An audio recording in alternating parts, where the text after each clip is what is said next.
The word Japa has become a household name, especially among young Nigerians home and abroad. As Nigeria experiences economic downturn, many have seen migration as the only way to have a better future. According to the United Nations, Nigeria had the highest number of international migrants from Africa between 2015 and 2022, with over 2.5 million people living in the country during that period. Now, some of the professionals include medical doctors, nurses, bankers, amongst others. While Nigeria navigates the slow growth into becoming a developed country, how can we stop the increasing rate of migration, and how can we ensure that many have hands and skills to create a future for themselves? Joining us in the studio is the founder of T3, that's Touch Bearers Academy, Oluwatoyin, Puddicombe. Good morning. It's good to Good morning. It's good to be here. Thank you for having me. Right. Now, this matter of Japa, we always, is something that we've been talking about in recent times, even though we know that migration it's a natural phenomenon with humans as it is. But then when it comes to Nigeria, most of the young persons believe that pasture is greener out there than here. But sometimes we say when you water your grass, of course, it will definitely be grow. Green and grow. But talk to us, because Nigeria has tried to come up with measures at trying to curb this young persons from leaving the country, but we haven't really gotten it right. Is it possible for us to stop them? And if we are talking about talents, what do we do? Because there are gaps as it is right now. Exactly. So in terms of stopping them, I don't think that the focus should be on stopping them. Because like you mentioned, these are things that people do naturally, with or without the economic pressures and decisions to go and search for a future elsewhere. So my focus would be, what do we do? Because this is going to happen. It happened years ago, even in our parents' generation, and it's happening now. Years from now, it will happen again. So what do we do in the interim is where I'm focused on, which is why we're talking about the academy. I've been thinking for a number of years about why we keep on wanting to hire the same people all the time, and which is why when this Japa thing started en masse, it was very distressing for employers because the people that had the skills were leaving. Right. But this is a country where at least 60% of our population are youths, like we said. And even back before the Japa thing started, we'd always had a challenge with employability, not necessarily whether or not there were people available to employ. And that hasn't changed. So rather than continue to say people are leaving, talents are leaving, what are we doing with those who are still here? Right. Because whether people will still be here, not everybody is going to go, which is where I turn my focus and say, look, talents are going to move, whether we like it or not. Thankfully, things like remote work has made things a little bit better because even if they go, they can still work here while they're located there. But there are so many people available. What do we do about those people? So why not start programs where we can make those people viable for the workplace of today in Nigeria? And that is why the Touch Bearers Academy came about, because people are here and they need to know what they need to be able to function effectively in our workspaces of today. So let's teach them. The emphasis on effectively. Yes. Because that's one critical thing that over the years have been lacking. Talking about productivity, being effective and all of that in delivering what is needed at the workplace. If we are talking about improving the skills, what exactly are we talking about? Okay, so, you can't talk about skills or knowledge without education. Right. And we know there's a bit of a gap there as well that needs to be addressed. You can see that it has to be looked at from different points. Focusing on one without looking at the other is not going to solve the problem. So if we're talking about having people effective, is knowing what it takes to actually function in the workplace. I've had many a graduate come into one of the organizations I work with, and they can't speak proper English, for instance, or they don't know what it takes, what they have to include in their CVs to be able to present themselves as a viable candidate for the role you're advertising for. So the idea now is to teach them, look, if you're going to the workplace, this is what employers tend to look for. The other challenge I find is that when people leave the university, I mean, you and I'm sure you can remember university days and where you got up to while you were there. And I'm sure you were involved in different programs, different projects, different things. But somehow there's a difficulty translating that persona in the university to the workplace. And so I don't know whether it's societal pressure, I don't know whether it's the desire to conform, but people feel like I have to drop who I was in the university in order to be this person in the professional sphere. And I'm saying those things that made you who you were in university are very useful in the workplace. And you know what?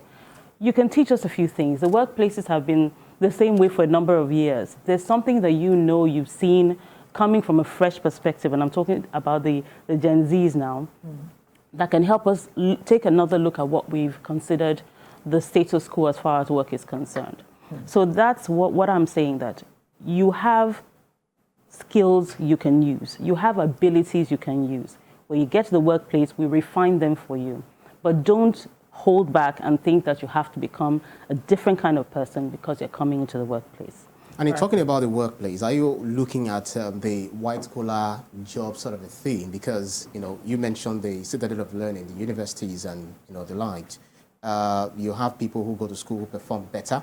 They do well on paper, in theory, but when they come outside, it's another ball game entirely. So is there a disconnect, real disconnect between the town and the gown? As against some people who go to the university or who attended several schools, and when they come out, they do something differently, maybe like learning tailoring or other things. So are you largely focused on the white-collar job? Okay, not necessarily. So I'll answer this way. Right now, with the academy, we are looking at graduates for now. But going forward, we're going to be looking at people who necessarily do not fit in the academic sphere. It's not everyone who is going to have the opportunity or desire to go to school. So what do you do about those people? They have talents, they have abilities. We have vocational schools in Nigeria, and I know that there isn't a lot of emphasis on them, but we do have schools where people can learn how to cook. We have schools where people can learn how to become engineers, mechanical skills. We have schools where people can learn how to do many things that require apprenticeship, not necessarily the formal education in an institution. So firstly, we want to address those coming to the workplace because that's where the depletion is the most as at now. And then going forward, we want to be talking with vocational schools. How do we bridge the gap that some young man or woman who doesn't have the privilege of university education can come into your organization and learn a trade that they can use to become to be gainfully employed and don't be a drain on the society or be encouraged to look for other ways to make an income. Yes, because unemployment is just one issue. Right. Underemployment is another issue. And these are people that have more capacity than they are able to express because they're bent on survival. So it's also another angle that we need to look at as well. So it's not focused, T3, Touchbarrett Academy is not focused mainly towards white collar. We're also speaking with vocational schools to see how we can bridge that gap as well. Okay, so from what you have just said, that you're speaking with vocational schools as well, means that you are looking to collaborate with institutions. That is what it is about. Yes, it is. I don't know if I mentioned, so it's a sort of like a corporate social responsibility. Great. So we're not inviting people to pay for it. There is an application screening and vetting process, and that has to be very streamlined because we want people who come into the academy to value what it offers.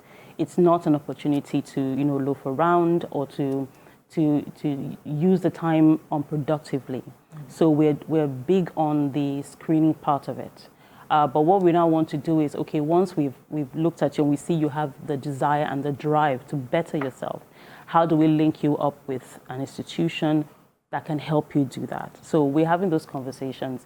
And, well, I can't speak of partnerships forged now as of now, but we are having those conversations and we're hoping to get that on the ground running as well. So perhaps you need to expatiate on that because we're seeing the flyer on the screen and some persons might want to get more information about T3 Academy, what it is about and what's the future for them when they become part of this academy? Afterwards, what happens? Afterward, what happens is my vision, my hope is a person who has gone through the academy now goes for an interview and knows what to say that will get them that job. Will know what the employer is looking for. So we're not talking about gimmicks. It's you being confident in yourself and convicted that you have the abilities that will get you the job that you're after. So it's a training program to give you the know-how on how to navigate your way within the workplace, so that when you're going there, you're starting off from the beginning as someone of value, someone who is going to contribute meaningfully to the business, and not someone who wants to start learning all over again. Yes, obviously there's going to be some teaching and training to take place, but it won't be from a ground zero, so to speak. That's the goal. Are you also concerned about those who would want to stay in Nigeria? Because you mentioned Gen Z, even Gen Alpha, already thinking they also want to leave the country because they believe that leaving the country means prosperity. You can't stay back in Nigeria and then you make it. So how are you looking to, because no matter what knowledge you try to transfer to these people, they will say, okay, give us the knowledge, we'll take it, but we'll apply it elsewhere. Are you concerned about whatever it is that you're learning on Nigerian soil, you have to, make use of it right here in Nigeria for the betterment of the country? Well, I mean, there is the concern, but I mean, you can't stop people from making decisions that they believe is best for their lives or their careers. But what we're hoping to do is to give them... see, the need for value orientation in this regard, because they believe no matter what I know, in Nigeria never happened to me. That's the prayer you see. So the question I'm asking is, what are we, the generation before them, what are we telling them? What are we showing them? What are we modeling for them? I mean, I could decide I want to go as well. I can, go somewhere else. But I'm here because I believe that there's more in this country.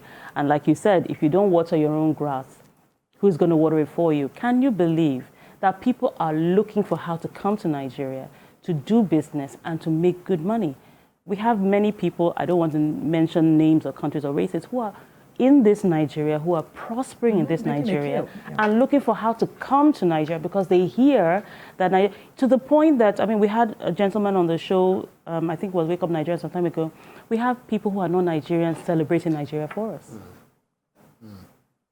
And some prefer to be... They're telling the world about us. They're telling our stories. So why are we finding it difficult to tell our own stories and celebrate ourselves? Why is it difficult for us? Well, this is a personal opinion, really. But I think it's. We've gone through a lot, right? And I think we've been beaten and battered a little bit. And I think that to keep faith or hope for a better future and perspective, it has to be an intentional thing. Because once you step out of your house, there are many things that are telling you, don't even bother, But I mean, if you and I and different people, now I know I'm sounding philosophical, but there are people that believe in this country, and we have to show them the Nigeria of possibilities, not just the Nigeria of now. I think that's what we need to focus on.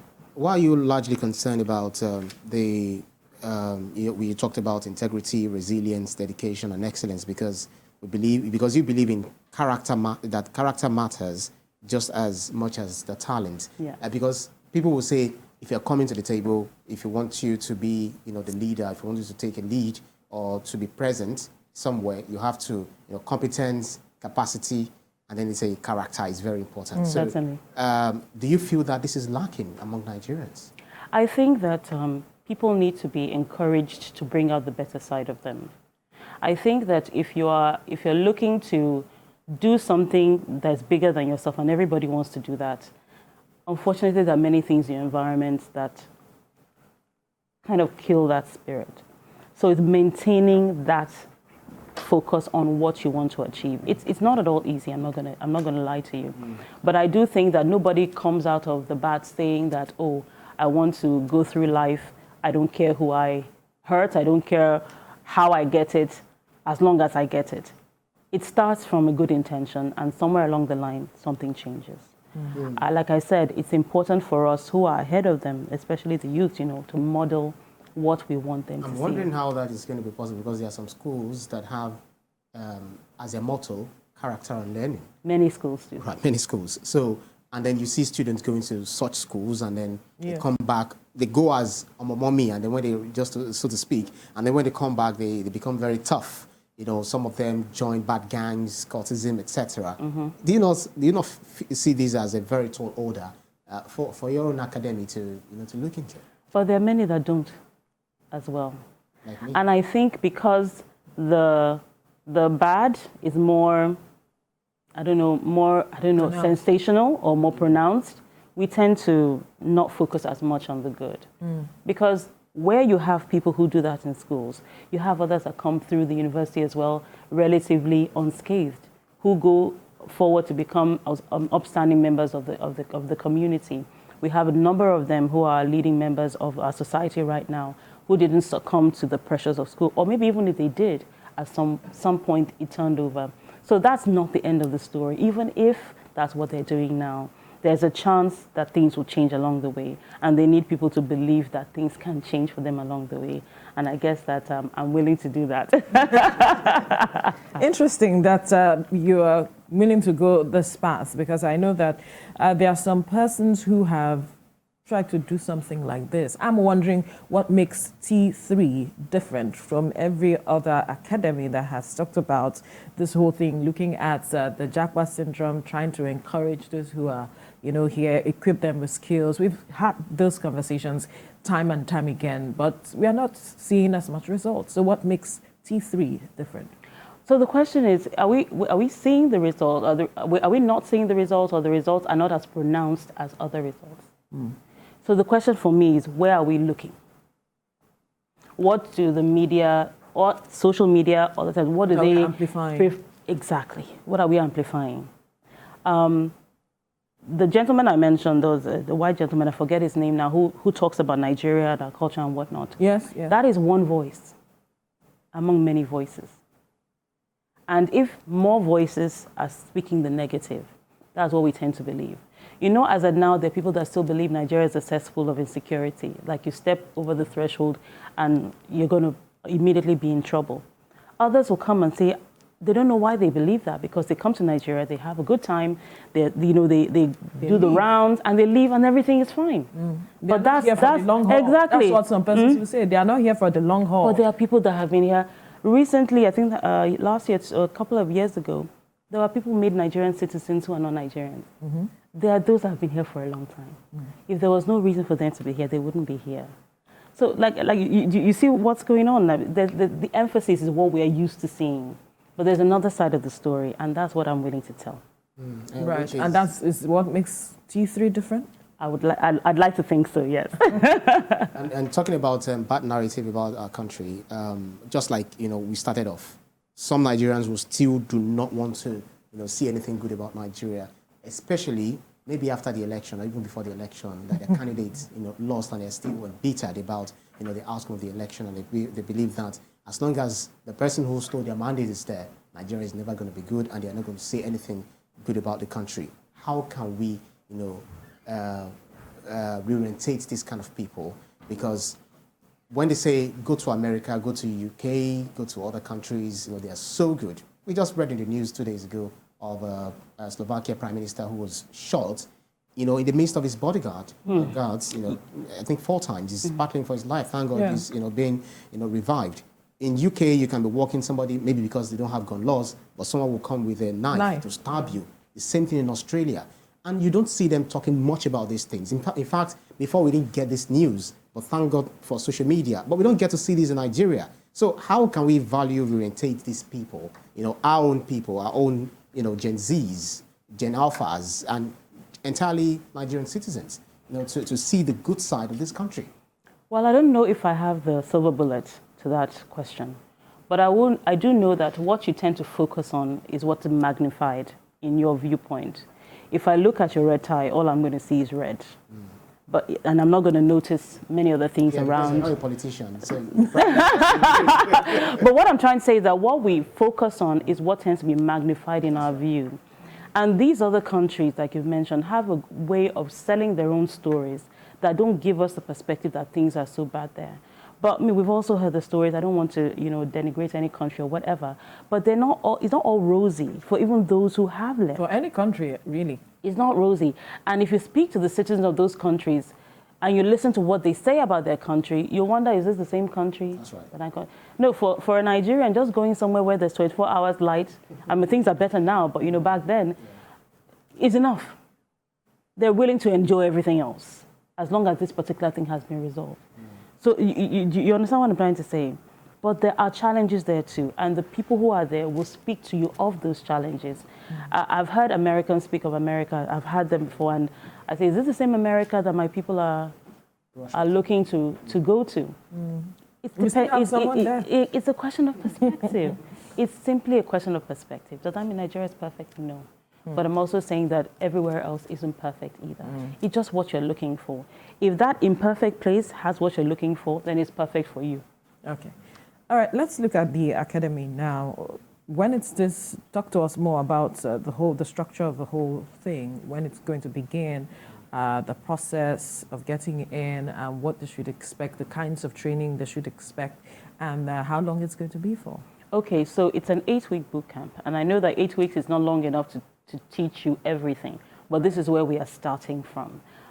We're starting with an orientation from the 19th, but people can still apply till the 21st. So if you go to the social media, you look for Oluwatoyin Puddicombe, my name, or Toyin Talks Talent, which is what T3 stands for. Oh. You'll see the flyers and the link to register and to join the academy. So when you register, you apply. So there's some writing that's involved. Tell us why you want to be the academy, what you want to do with it. So we screen your application. You're supposed to supply 2 referees as well. So that's part of the screening process. And then when you're accepted into the academy, we give you an admissions letter, and then you are eligible to attend all the virtual sessions. We'll be talking about things like... The sessions are virtual? These ones are virtual. This particular cohort is a virtual session. We're not having anything physical until the very end. But this one is virtual, so it gives more people access to be able to join it. So we're going to be talking about things like how do you plan your career, for instance. How do you identify those talents and abilities that you have?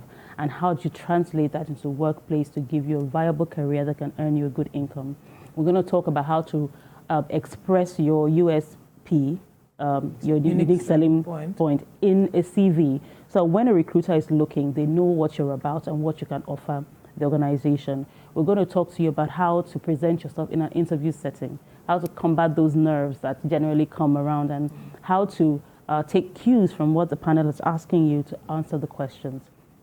We're also going to be talking about how to navigate around the workplace, what we call PQ, your political quotient, how to deal with politics in the workplace, which tends to happen. Interesting.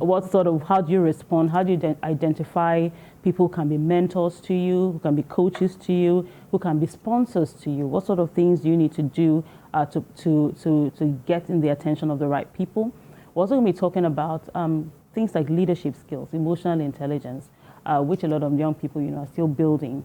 And then we're actually also going to talk to them about monetizing their skills, identifying those skills that you have that you can use to make further income for yourself, because we know now we're all portfolio managers. I can be an HR person here, but I'm managing this and different streams of income. So we want it to be something that you can take away with you and you can start off something with, so that by the time that you get in the workplace proper, because it's mainly targeted towards early professionals and graduates, you'll know how to go about things. And of course, we're not just leaving them. Once you're in the academy, you're always part of the academy. So you always have recourse to reach out to the people who coached you, who taught you, ask a couple of questions. Some of them might be willing to offer you employment, because we are working on internships as well. Great. So we're able to do that. I think last year we were able to place some people in 1-month internships in organizations before they went back to school. That was during the ASU strike. Right. So we helped a couple of people at that point as well.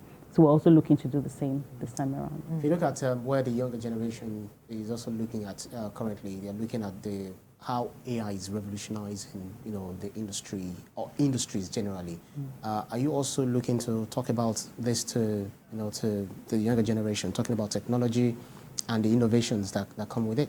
Yes. So after the boot camp proper, we're going to be having some mini sessions, which will be training in some certain skills, like what you've mentioned, AI, data analytics, graphics as well, things that people can do to actually make an income. So we're going to be looking to do that as well. But this particular cohort is not all encompassing. We can't cover everything. So we're going to cover some aspects now, then subsequent cohorts will refine our topics to, be more aligned with the relevant trends of the day, so that we can equip the young people what they need to get out there and make something of their So talk to us, because as we inch towards the end of this conversation, what you intend to achieve with this in the workplace, not just for the people, but in the workplace as well, and also how important it is to have mentors, because a majority of persons still do not believe in mentorship. Okay. The first question is, what I want to see in the workplace is young people who go into the workplace believing that there's a place for them there, that they don't have to be a cookie cutter individual that looks exactly like the person sitting next to them to be able to be relevant in the workplace. Organizations do have cultures, so we should be able to see characteristics in you and I if we work in the same place that are similar, but that does not mean that I am you or you are me. So I want young people to go into the workplace and think, okay, there's a space for me here. With my combination of talents and abilities, I can find a place to express them here in the workplace. That's what I want to see in the workplace. The second question you asked about mentorship in the workplace. Now, mentorship, I've always believed that when you have a mentor before, somebody changed my perspective about that rather recently, actually.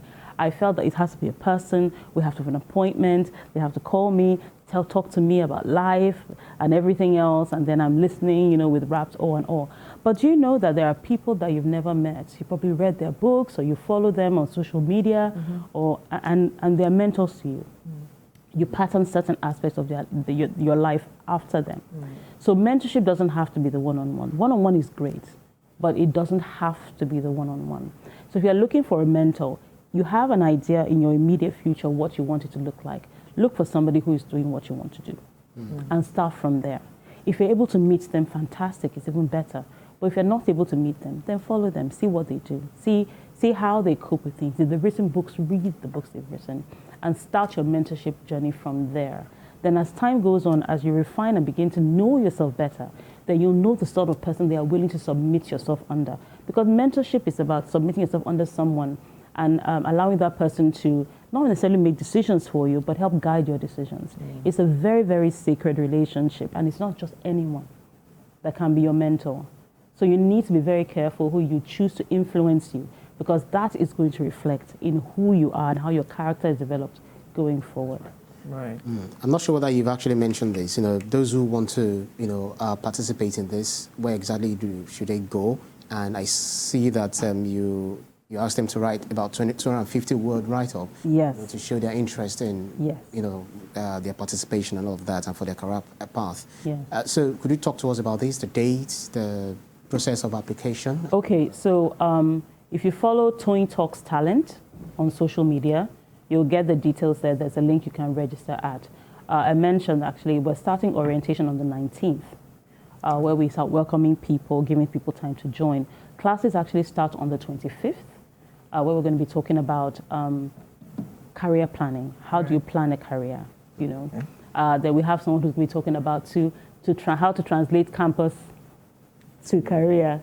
Interesting. Yeah. So unfortunately, our time is up. Thank you so much. We must thank you, Oluwatoyin Puddicombe, the founder of T3 Torchbearers Academy, for your time on the program. Thank you so much for having me. Well done. All the best. Thank you so much. I appreciate that. Thank you. Right.